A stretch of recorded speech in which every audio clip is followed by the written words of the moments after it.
Japan आउँदा कति ऋण लाग्यो? ऋण त छैन, 1 रुपियाँ ऋण छैन त्यस्तो। आफ्नै पैसा ल्यायो हो? आफ्नै पैसा हो। बाबाले चाहिँ अब मलेसियामा गएर चाहिँ दुःख गरेर मेहनत गरेर कमाएको पैसा उहाँ जापान गएपछि चाहिँ अब ऋण भएपछि त टेन्सन हुन्छ नि त। बरु टेन्सन जति मैले लिन्छु, छोरालाई चाहिँ टेन्सन नलियोस्, मजाले उहाँ फ्युचर सेक्योर गरोस् भन्नेको हिसाबले चाहिँ ऋण छैन, 1 रुपियाँ मेरो ऋण चाहिँ छैन। जापान आउनु रहर हो कि बाध्यता त तिम्रो लागि? मेरो बाध्यता त होइन, तर थोरै रहर अनि त्यहाँपछि फ्युचर सिक्योर भन्ने कुराहरू चाहिँ हो। विशेष गरी हामीले अहिले जापानकै कुराहरूलाई लिइरहँदाखेरि जापानमा पछिल्लो समय विद्यार्थीहरूले आत्महत्या एकदमै धेरै गरिरहेका छन्। अब यहाँनिर एकदम दुःख छ, स्ट्रगल छ। एक त विद्यार्थी भिजामा आउनेहरूले नै यहाँनिर सुसाइड गरिरहेका छन्। यो समस्या के कारणले हो र कस्ता मान्छेहरूले सुसाइड गर्छन् र कस्ता मान्छे जापान आउने, कस्ता मान्छे नआउने, के छ सन्देश केही छ?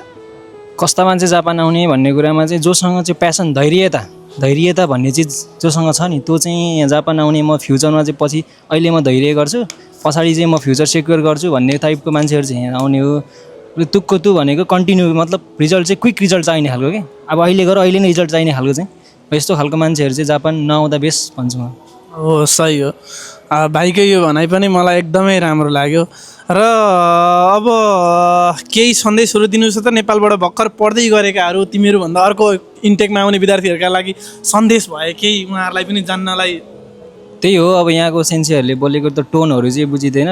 उहाँ चाहिँ नेपालमा जति नै पढेर आए पनि यहाँ चाहिँ आउँदाखेरि उहाँको टोन बुझ्नलाई चाहिँ अलिक टाइम लाग्ने रहेछ। टोन, उहाँको जुन जापानिज टोन हुन्छ नि त, नेपालमा त नेपाली सेन्सेले पढाएको, नेपाली सेन्सेले पढाउँदाखेरि चाहिँ नेपाली टोन त जस्तो सुनिरहेको हो नि त, त्यो सुनेको नि। यहाँको चाहिँ अचानक आएर जापानिज टोन सुन्दाखेरि चाहिँ ठ्याक्कै अब बुझे पनि अब के भने जस्तो लाग्ने क्या। त्यसरी चाहिँ अब मजाले पढेर आउनु।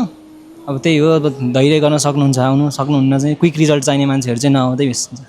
सबैभन्दा ठुलो कुरा भनेको विदेशमा भाषै हो। हजुर, भाषा। नेपालमा अहिले भाषा पढ्दै गर्नुभएका सबै विद्यार्थीहरूलाई चाहिँ एउटा अनुरोध छ होइन, भाषा राम्रो बनाएर आउनुहोस्। जापानमा भविष्य चाहिँ छ होइन।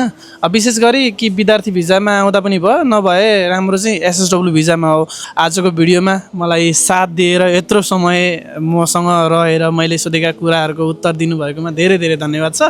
फेरि भेट्छौँ है त हामी। हुन्छ त, धन्यवाद तपाईँलाई पनि। हस्त सबैजनालाई धेरै धेरै धन्यवाद र बाई बाई। भिडियो हेर्नुभएको छ भने लाइक गर्नु पऱ्यो, कमेन्ट गर्नु पऱ्यो है त, फलो पनि गर्नु पऱ्यो। यस।